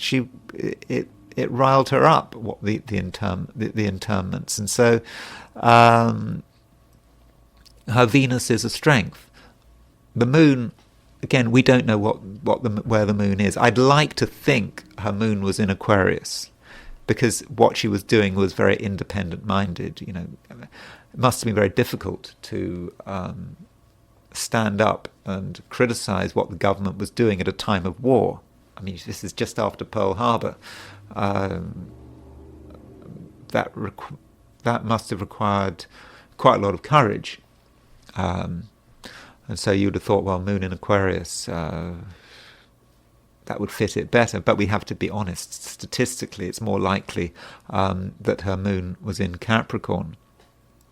I was also thinking about what was actually going on for her when the executive order was passed. I think it was February the 19th, 1942.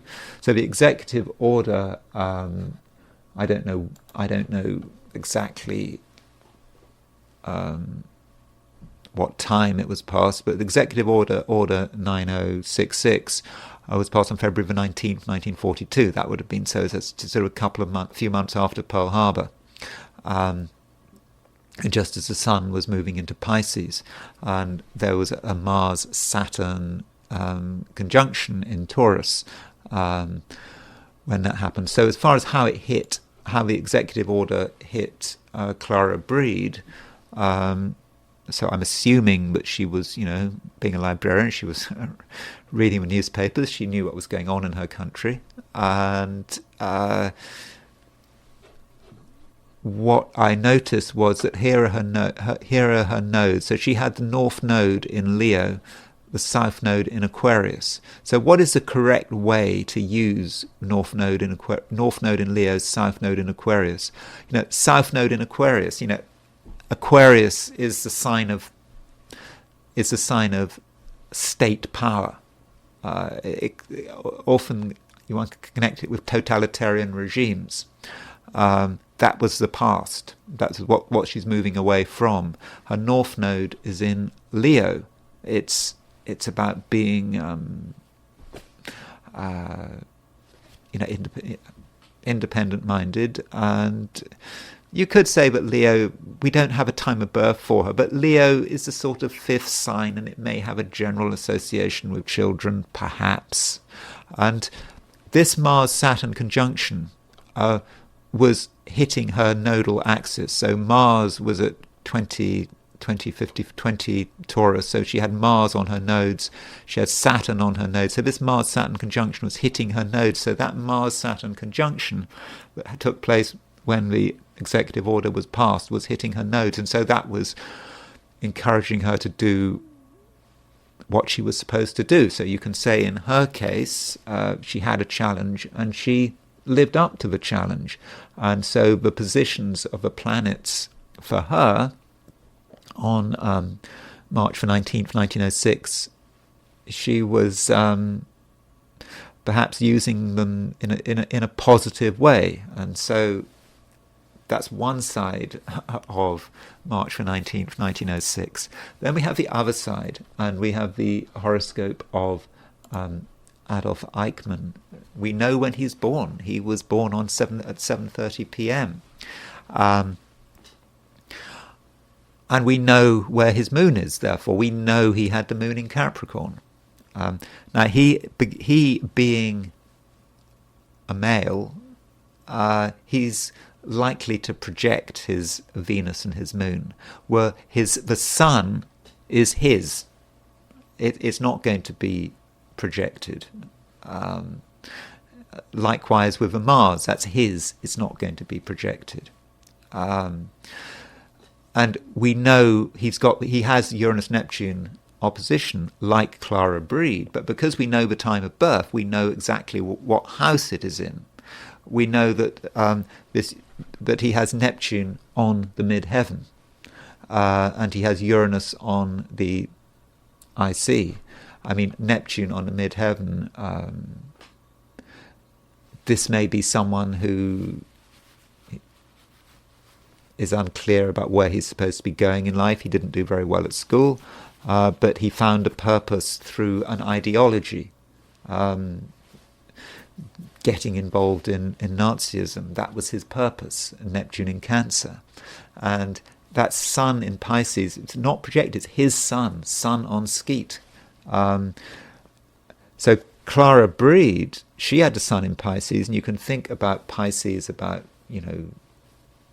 surrendering to some ghastly totalitarian system. Well, but she wouldn't, would she? Because her sun is in Pisces. She's going to project that on. She sees the sun in Pisces as the government. It's not her. But for him, that sun in Pisces is personal. So, and it's on Skeet, so he can actually become part of that disaster. And as for Venus in Aries, we talked about how nice Venus in Aries was for Clara Breed, being in a mutual, although it's in detriment, it's in mutual reception of the sun by exaltation. For Adolf Eichmann, Venus is on the 7th house cusp. It's in the 7th. That's someone else that's projected. It's not him. So he's able to dispose of that Venus in some respects. And he's got Mars in the 8th. That Mars is in Taurus in the 8th house. That Mars is really important in his chart, as we will soon see. So Mars in the 8th is about, I suppose, is about death. It's where he's putting his energy.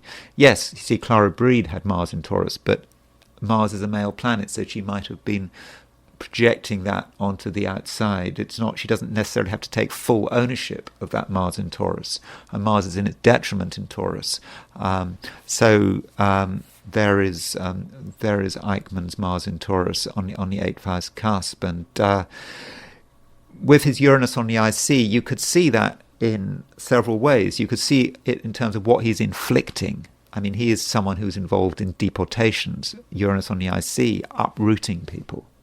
But it's also about his own life being uprooted in a very dramatic way. He's in Germany having his life. The war ends. He has to leave suddenly to save his skin. He moves to Argentina. He gets a fairly routine job in Buenos Aires. Then he gets kidnapped. That's Mars. That's Uranus on the IC. So things suddenly happen to him. So that Uranus on the IC is really, really working, I would have said, for him. And Moon in Capricorn Moon in Capricorn does not work very well. It's in its detriment. And in fact, Hitler had the Moon in Capricorn, conjunct Jupiter.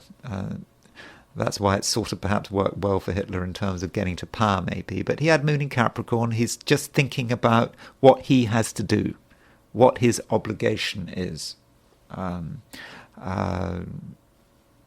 to become successful in his work, and if he has to get involved in a killing machine, in a deportation machine, well, that doesn't matter. He's just he's just a bureaucrat. He's just he's doing he's following orders, and that's all okay as far as he's concerned. So, yeah, Clara Breed probably had Moon in Capricorn. Maybe this shows that Moon in Capricorn, Moon in Capricorn doesn't make someone evil. But it can make someone evil. It can contribute to making someone evil. So I think that is a possibility. So that is Eichmann's chart. I mean, I'm sure there's lots of other there are lots of other things I can say about his chart, but my time is limited. And what I wanted to do was consider two events in his life. I wanted to consider his kidnap and his execution. So he was kidnapped by the Israelis kidnapped him on May the 11th, 1960. And I think this is the approximate horoscope for when he was kidnapped. The only thing that sort of really stands out is in that chart, if I've got the time right, was Uranus was on the midheaven. So here is someone, Eichmann, he has Uranus on the IC, but Uranus on the time when Uranus was on the midheaven was when he was kidnapped. And let's just look at the kidnap chart in terms of how it hit his horoscope. If I remember rightly, there's nothing particularly dramatic here, except that. So Eichmann has Uranus on the IC. At the time he was kidnapped in 1960, there was a build-up to a Jupiter-Saturn conjunction. So Jupiter was at 2 degrees 53 Capricorn, Saturn was at 18 Capricorn. So the midpoint, the transiting Jupiter-Saturn midpoint was at 10 degrees Capricorn. So that was the thing that uprooted everything for him. So Jupiter, Saturn, the chronocrators, the rulers of time, they came along, and that was the uprooting where he got kidnapped. And I suppose it was kind of hitting his. The midpoint was hitting his Uranus on the IC and perhaps his Neptune on the midheaven. So that, I think, was the main aspect. The main transit.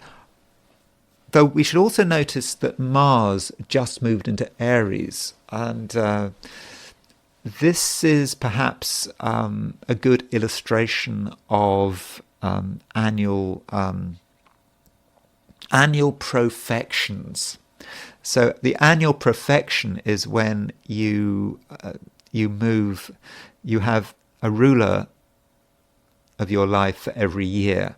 And you start with the ascendant. So Eichmann had Libra rising. So that represents the first year of his life. Is covered by Libra. And you would look at Libra's ruler and ruler Venus and so forth. And so you go through every year and you repeat every 12 years. So if Libra was the first year of his life, Scorpio would be the second year of his life. And therefore Libra would be the 12th year of his life as well. And Libra would be the 48th year of his life. So if you then count, so if Libra covers the 48th year of his life, then you count 48, Scorpio is 49, Sagittarius is 50, Capricorn is 51, Aquarius is 52, Pisces is 53, and Aries is 54. So that's so his 54th year of his life would have been covered by Aries. So he turned 54 on March the 19th, 1960. And Mars moved into Aries, in other words, the sign which has been really strongly emphasized by it was his annual profected sign. And Mars moved into it on the day he was kidnapped. And so I think that's quite a good illustration of profections and whole signs. So, you think that transits have to be to the degree, but But no, here just simply Mars moving into Aries was enough to get him kidnapped, and eventually he was obviously taken back to Israel and hanged. So that was quite a problem. Mars moving into Aries for him. Then there's his solar return, and I'm showing you these solar returns to contradict myself. So if you've been listening to my videos, I have always said that I like to use solar returns for where you're born, not where you have your solar return. That is the traditional approach. That's what I always do. I don't really look at relocated solar returns. Birth is what matters. Now, in Eichmann's case, there's a suggestion that maybe I've got it wrong. So here is Eichmann's solar return for Solingen in Germany, March the 18th, 1960.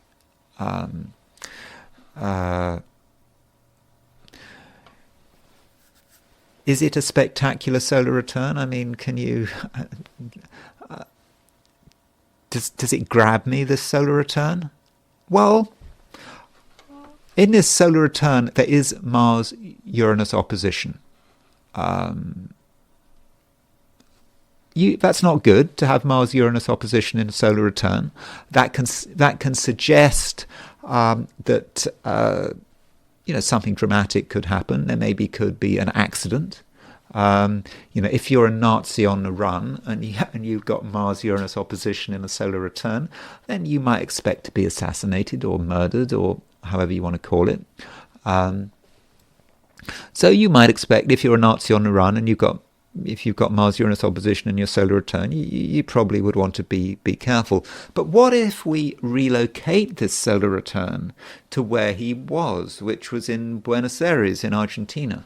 So this is a relocated solar return.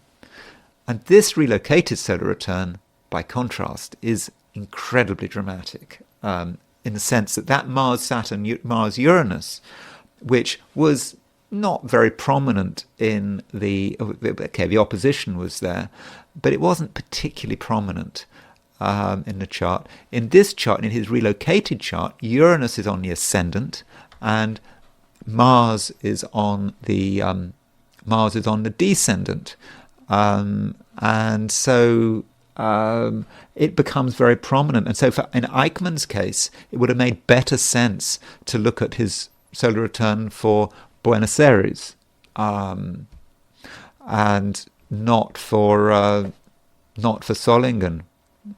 In practice, I would have said, when you're doing solar returns, probably use both, because there are examples of a birth solar return working really well, Bobby Kennedy's assassination, for example.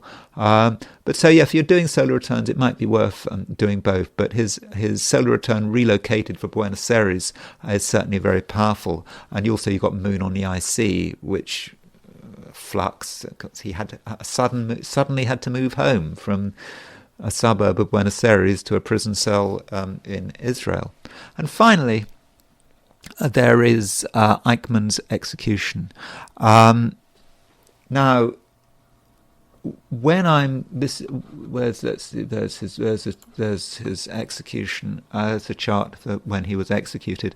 So when you start learning astrology, you start wanting to know.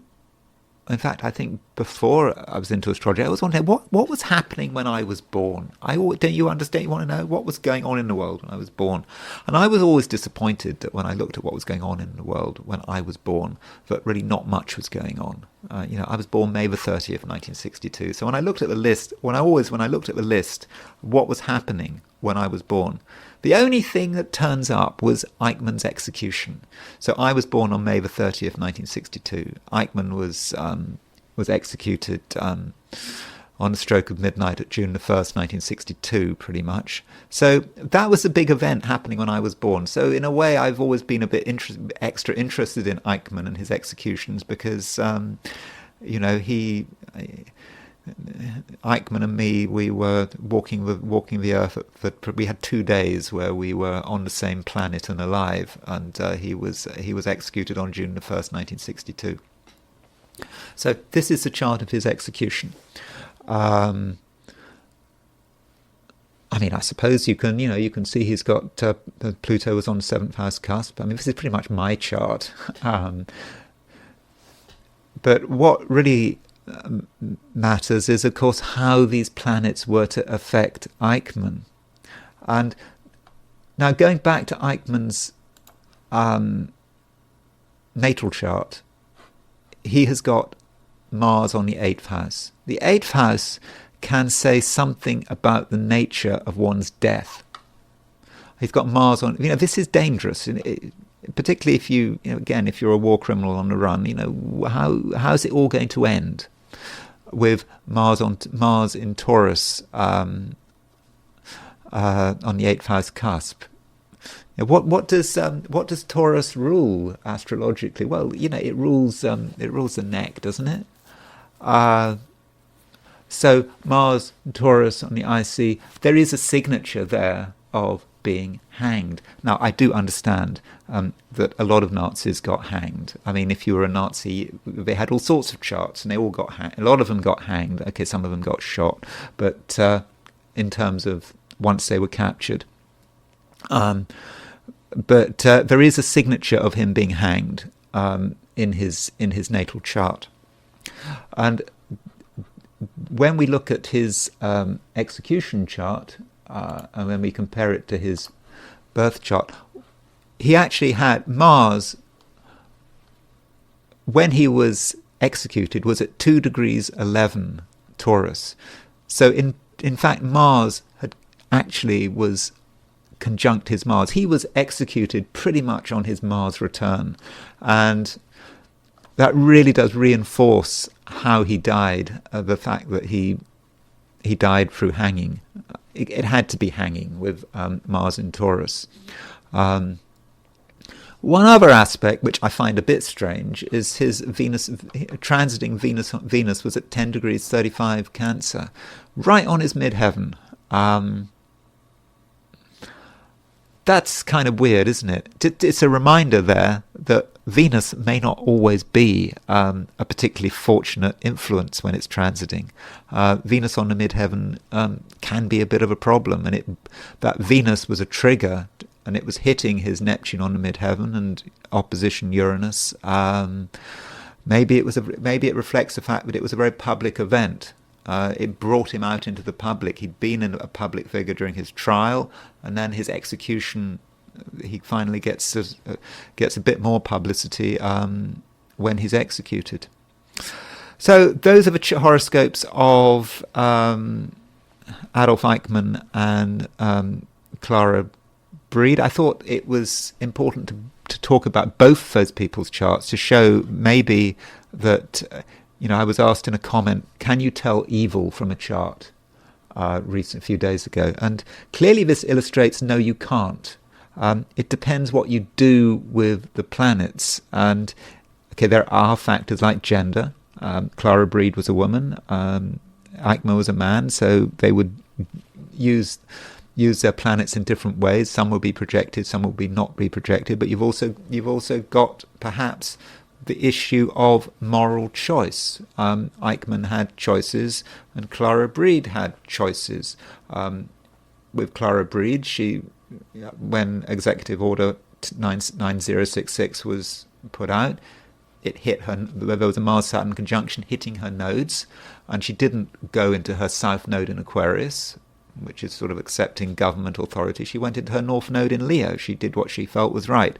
So I think that these two charts show we do have to be careful with astrology. We can't just look at the planets and just think we can read how it's going to be for someone. We do perhaps have to consider the circumstances. Okay, well, that's it. Thank you for listening. I hope you found that useful. If you enjoyed this video, I'd be grateful if you were to like it. If you enjoyed the video and you're not subscribed, I'd of course be grateful if you were to subscribe. And if you want to buy me a coffee, there is a link in the description. So thanks again for listening, and I will talk to you again tomorrow.